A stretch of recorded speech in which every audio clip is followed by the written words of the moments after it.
Hello and welcome to the Minimum Competence episode for Thursday, May 11th, 2023. I'm your host for today, Andrew Leahy, a tax and technology attorney from New Jersey. In today's episode, we have a new U.S. News & World Report law school ranking. The Biden administration's pollution plan seems lackluster.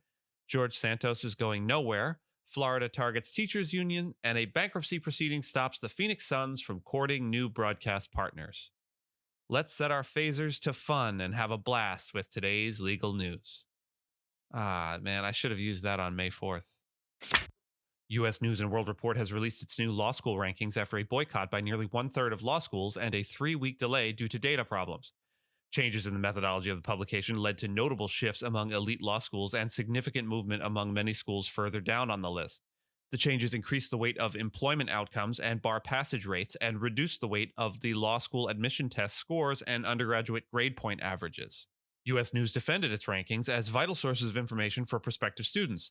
The final rankings show Stanford Law School and Yale Law School tied at the number 1 spot, with the University of Chicago School of Law holding steady at number 3.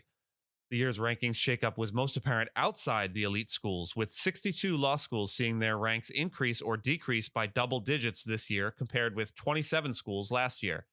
Drexel University Thomas R. Kline School of Law saw the single largest increase, moving up 40 spots to number 89.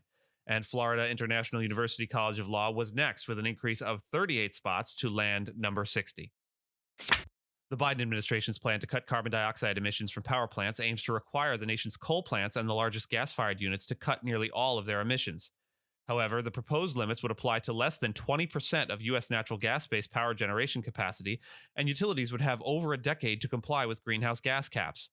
Some industry groups are warning the plan could force power plants to adopt costly technologies that aren't economically or technically feasible, while environmental advocates say it doesn't go far enough and too many gas-fired plants are exempt. The EPA proposal, which aims to be finalized in 2024, would inevitably face legal and political challenges. Some Republican attorneys general who successfully battled an earlier Obama administration plan in court are expected to mount similar challenges. The foundation of the plan is the EPA's determination that for many power plants, the quote, best system of emission reduction is carbon capture technology, which is barely in commercial use at the sites today.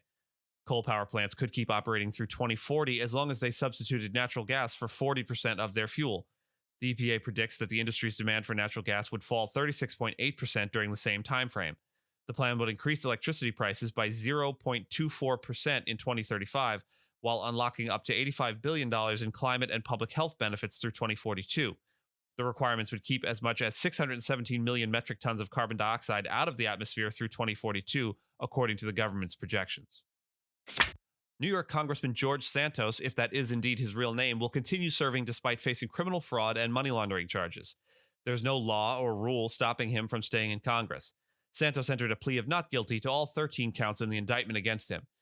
If he is found guilty, Speaker Kevin McCarthy has indicated he would ask him to resign, but I wouldn't count on it. Any member of the House can offer a privileged resolution to expel a colleague, but in the past, lawmakers have waited until after their accused colleagues had their day in court. Santos has introduced 11 bills and co-sponsored 82 in his time in Congress. He has filed paperwork to raise money for a re-election bid, and his campaign raised just $5,333 in this year's first quarter. If he quits, there would be a special election if there's a vacancy before July 1st, 2024, and Governor Kathy Hochul would call it. For reference, New York's 3rd congressional district backed President Joe Biden in the 2020 election by 8 percentage points. Florida Governor Ron DeSantis and teachers' unions are in a legal dispute over a new law that places certain restrictions on teachers' unions. Before the law, unions could collect dues directly from teacher paychecks, but now that is prohibited. The Florida Education Association believes the law violates their First Amendment rights, while DeSantis argues it is in the best interest of teachers. The law also requires unions to notify teachers of membership costs, prohibits unions from using government resources to deduct union dues directly from employee paychecks, and requires unions to be made up of at least 60% of eligible employees who pay dues. If they can't hit the new benchmark, unions would have to be recertified as bargaining agents. The FEA says the law is unfairly applied because it exempts unions representing law enforcement, corrections officers, and firefighters. How strange. The suit names Donald Rubottom, the chair of the Florida Public Employees Relations Commission, as a defendant, as well as Commissioners Jeff Aaron and Michael Sasso. The lawsuit is ultimately asking the courts to keep the defendants from implementing and enforcing provisions of the law, which is SB 256. And finally, a U.S. bankruptcy judge has blocked the NBA's Phoenix Suns from proceeding with a TV and streaming rights deal with Gray Television and Kiswe, as it violated the rights of its current broadcast partner, Diamond Sports Group.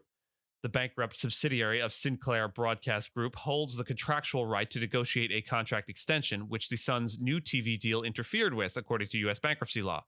The Suns' lawyers had argued that the team's previous deal with Diamond Sports Group had expired. Phoenix Suns CEO Josh Bartelstein has said the team would work towards a, quote, fair resolution that benefits its fans, community, and players. The financial terms of the Phoenix Suns contract with Diamond Sports and Gray TV were not disclosed in bankruptcy court. Diamond broadcasts games for nearly half of all teams in the NBA, Major League Baseball, and the National Hockey League. Diamond filed for Chapter 11 bankruptcy protection in March. And with that, thank you so much for listening to Minimum Competence, your daily news podcast for lawyers. If you're looking for more than Minimum Competence, links to further reading on all the topics touched on today are in the show notes. If you have any questions or story suggestions, you can find us on Mastodon on the esq.social instance. I'm at Andrew, and my co-host Gina is at Gina.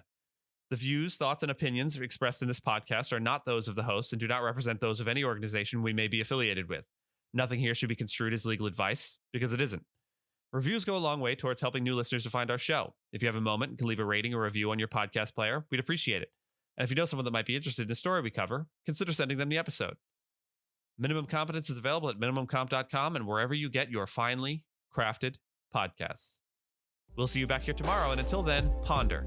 Why do we see so many pigeons, but never a pigeon nest or baby pigeons? Where are these birds living?